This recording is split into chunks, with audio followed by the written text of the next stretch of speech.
గుజరాత్ రాష్ట్రంలోని పోరుబందర్లో శ్రీకృష్ణుడు స్నేహితుడైనటువంటి సుదాముడు లేదా కుచేలుడు జన్మించిన మరియు నివసించిన ప్రదేశమైన సుదామ మందిరాన్ని ఈ వీడియోలో చూద్దాం.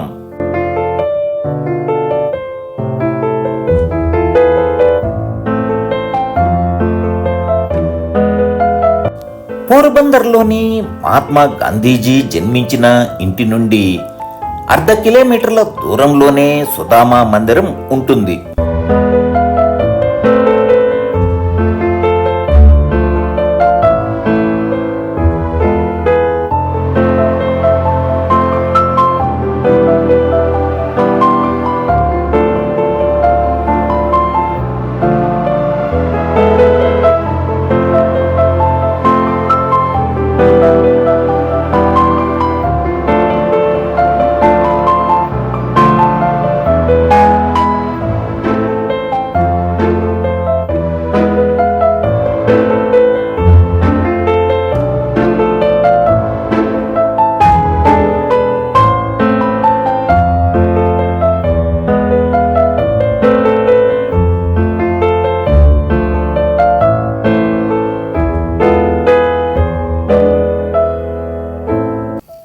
ఈ ప్రాంతంలోనే శ్రీకృష్ణుడు స్నేహితుడైనటువంటి సుదాముడు జన్మించినందున పోర్బందర్కు గతంలో సుదామపురి పేరుగా ఉండేది. కాలక్రమంలో సుదామపురి పోరుబందర్గా మారింది.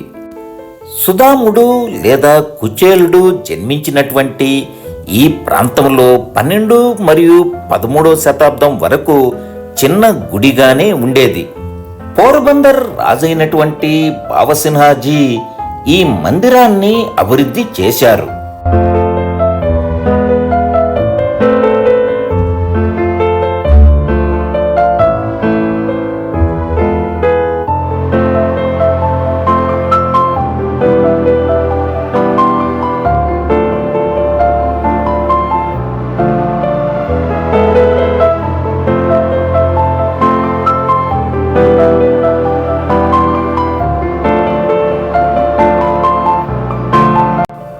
ఈ మందిరం ప్రాంగణంలోనే ఉన్న పరిక్రమ 84 లాక్కులను దాటుకొని వచ్చిన వారు తమ కష్టాలు తొలగిపోతాయని భావిస్తూ ఉంటారు.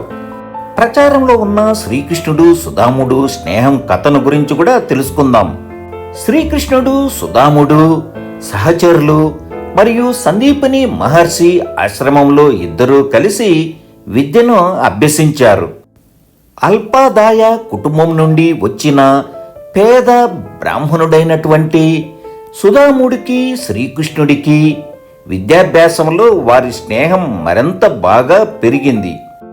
విద్యాభ్యాసం పూర్తయ్యాక వారిరువురు కలుసుకునే అవకాశం రాలేదు. శ్రీకృష్ణుడు ద్వారకా నగరానికి రాజయ్యారు. సుదాముడు కటిక పేదరికంతో జీవనం కొనసాగించేవారు. పూట కూడా గడవని స్థితిలో సుదామని భార్య అయినటువంటి వసుంధర ద్వారకకు వెళ్లి శ్రీకృష్ణుని సహాయం కోరమని భర్తను కోరింది.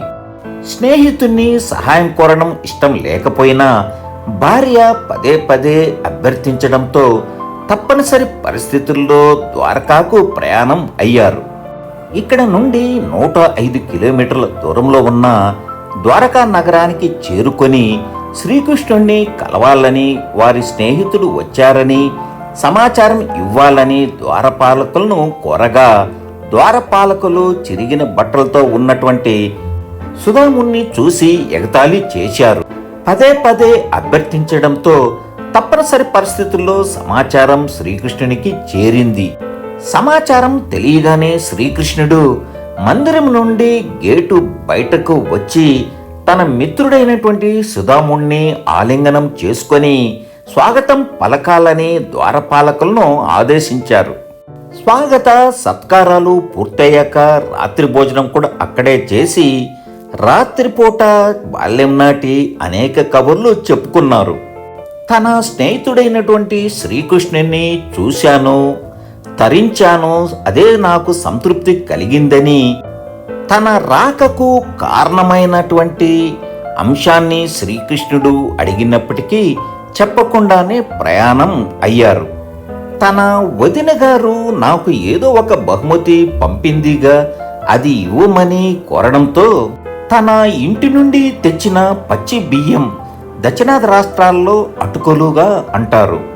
శ్రీకృష్ణుడికి ఇవ్వగా ఇష్టంగా ఆరగించి స్నేహితుడికి వీడ్కోలు పలికారు. స్నేహితుని సహాయం కోసం వెళ్ళి ఏ సహాయం అడగకుండానే ఇంటికి వెళ్ళినప్పుడు భార్యకు ఏమని సమాధానం చెప్పాలి అని ఆలోచిస్తూ ఇంటి దగ్గరకు వెళ్ళారు.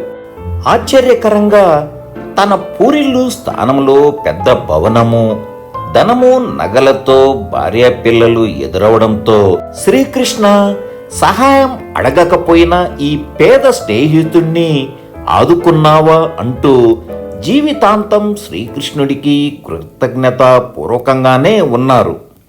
స్నేహానికి కులాలు, ఆర్థిక స్థితిగతులు, హోదాలు ఏవి అడ్డు రావని శ్రీకృష్ణుని సుధాముని స్నేహం చరిత్రే ఒక ఉదాహరణగా చెబుతారు.